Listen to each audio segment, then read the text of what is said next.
देखो, हमारे मुख्यमंत्री जी कैप्टन अमरिंदर सिंह जी ने हम सभी एमपीज को बोला है कि आप लोग दिल्ली जाओ और केंद्र सरकार से बात करो जो जो पंजाब को इस वक्त तकलीफ आ रही है।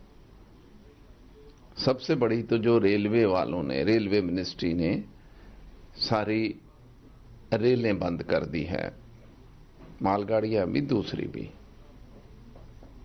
जीएसटी का मुद्दा है, आरडीएफ का मुद्दा है।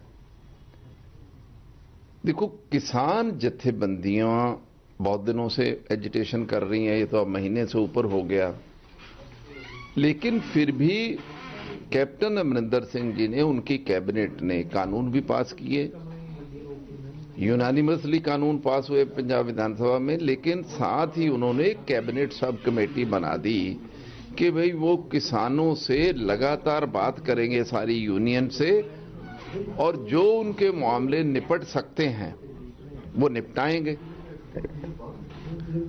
तो उसका असर क्या हुआ, और कैबिनेट सब कमेटी ने यूनियंस को, किसान यूनियंस को कहा कि भाई रेलगाड़ियां अगर अपन रोकते हैं तो उससे पंजाब का नुकसान। तो सारी की सारी यूनियन मान गई और सारी रेल लाइनें इस वक्त खाली हैं पंजाब की, सिर्फ 2 लाइनों को छोड़ के। एक राजपुरा है प्राइवेट प्लांट बिजली बनाने का, और एक तलवंडी साबो, बाकी सब लाइनें खुल गई। कुछ लोग जंडियाला गुरु बैठे हैं, लेकिन जंडियाला गुरु के ब्यास से एक अल्टरनेटिव रूट अमृतसर का अवेलेबल है। लेकिन रेलवे डिपार्टमेंट ने क्या किया, रेलवे मिनिस्टर जी ने, इन लोगों ने क्या किया कि सारी ट्रेनें बंद कर दी। अब हम लोग बात कर रहे हैं क्योंकि ट्रेन बंद करने का मतलब बहुत बड़ा है। देखो, अभी सबसे पहले तो पैडी का प्रोक्योरमेंट चल रहा है। अब उसके लिए जो जूट बैग्स हैं वो सारे वेस्ट बंगाल से आते हैं या गुजरात, महाराष्ट्र उधर बनते हैं, तो उनकी नहीं हो रही तो इसकी प्रोक्योरमेंट कैसे होगी। जैसे ही ये कटाई होती है उसके साथ ही गेहूं की बुआई शुरू हो जाती है हफ्ता 10 दिन में। तो किसानों को इमीडिएटली यूरिया, डीएपी खादों की जरूरत है। इस वक्त पंजाब में करीब करीब हमको 14-15 लाख मेट्रिक टन यूरिया की शॉर्टेज है, 4-5 लाख मेट्रिक टन डीएपी की शॉर्टेज है। ये हो गया। हमारा जो गेहूं और चावल बाहर जाता दूसरी स्टेट्स को, वो कम से कम 300-400 रेक का हमारा नुकसान हो गया, और केंद्र सरकार ने वो सारी रेक से हरियाणा को दे दी।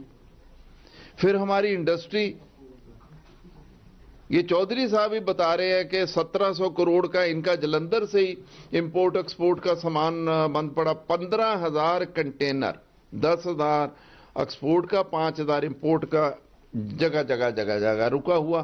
कोल वैगन जो रुकी हुई हैं चारों ओर, हमारा पावर प्रोडक्शन इफेक्ट हो रहा। पावर पूरी करने को हमको महंगी पावर लेनी पड़ती है। तो बेसिकली केंद्र सरकार क्या कर रही है, रेल ने रोक के, जीएसटी रोक के, आरडीएफ रोक के, कंज्यूमर मिनिस्ट्री ने, फूड मिनिस्ट्री ने आरडीएफ रोक दिया 1,000 करोड़। वो बेसिकली पंजाब गवर्नमेंट को, क्योंकि कानून उन्होंने अपने बनाए और किसान जत्थेबंदियों के साथ खड़े हैं कांग्रेस, उसको, कांग्रेस को भी, सरकार को भी और किसान जत्थेबंदियों के घुटने लगाना चाहते हैं, लगवाना चाहते हैं। और हम इनको बेनती करने आए हैं कि साहब ये डेमोक्रेसी है, प्रजातंत्र है, अगर कुछ लोग बैठे हैं उनसे बातचीत करिए। हम भी बातचीत करने आए, हम कोई लड़ाई करने थोड़ी आए। हम कहना चाहते हैं कि बातचीत के रास्ते से ये मसले का हल हो सकता है। 4 तारीख को मुख्यमंत्री जी भी आ रहे हैं, हम बातचीत करना चाहते हैं। इस मामले को निपटाइए, पंजाब को टाइट न करे। ये बॉर्डर स्टेट है, वहां कब माहौल खराब होता है पता नहीं लगता है। मुख्यमंत्री जी बोल चुके हैं, विधानसभा में बोल चुके हैं कि ये बॉर्डर स्टेट है, इसका माहौल बहुत सारी एजेंसियां खराब करने में रहती है, अपन खराब ना करे। हम यही बेनती करने आए हैं। Well, the situation in Punjab is extremely sensitive, to say the least, since as elected members of the Lok Sabha, we are in active touch with the friends on the ground, we've requested for an appointment with the Honorable Prime Minister and with the Railway Minister to apprise them of the implications of some of the actions which they have initiated in the past couple of days. We are hopeful that the Honorable Prime Minister of India and the Railway Minister would give us an audience in order to, so that we would be able to give our inputs to them. And so therefore that's where we are at the moment. यार उम्मीदें तो and तक centre से ही लगेगी और हम बात किससे करें?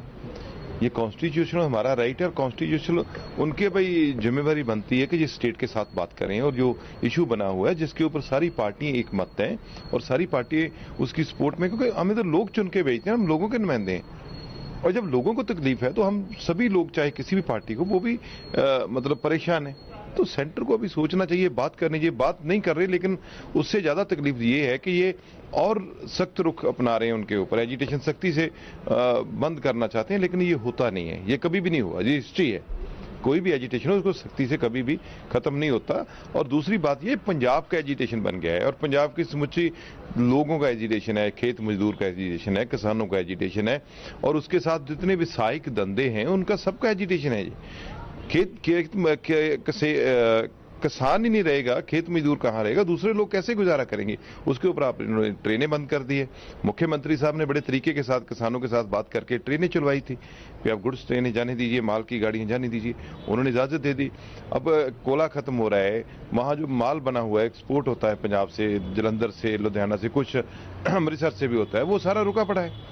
स्टेट का भी नुकसान हो रहा है, देश का भी नुकसान हो रहा है, ऊपर से आरडीएफ बंद कर दिया। ये धमकी के ऊपर धमकी दे रहे हैं, ये तरीका ठीक नहीं है। हमने इसीलिए आज मीटिंग की है, बहुत संजीदा हालात बनते जा रहे हैं और वो इसके ऊपर ध्यान दें। हम पीएमओ से भी रिक्वेस्ट कर रहे हैं, उनसे भी मीटिंग में टाइम मांगा गया है कि वो हमें टाइम दें और हमारी बात सुने, क्योंकि हम चुने हुए नुमाइंदे हैं और वो हम उनके कलीग भी हैं, उनके साथ काम भी करते हैं। और हम पंजाब के जो हालात हैं वो बॉर्डर डिस्ट्रिक्ट के ऊपर है और बहुत जो साथ वाला कंट्री है उसके साथ वो हमेशा कुछ ना कुछ बहाने बनाता रहता है और लोगों को एक्सप्लॉइट करता है। सो हम यही बेनती करना चाहते हैं कि उस सब को देखते हुए, उस सबको मद्देनजर रखते हुए आप मंच के आप ऊपर किसान जथेबंदियों को बुलवाएं।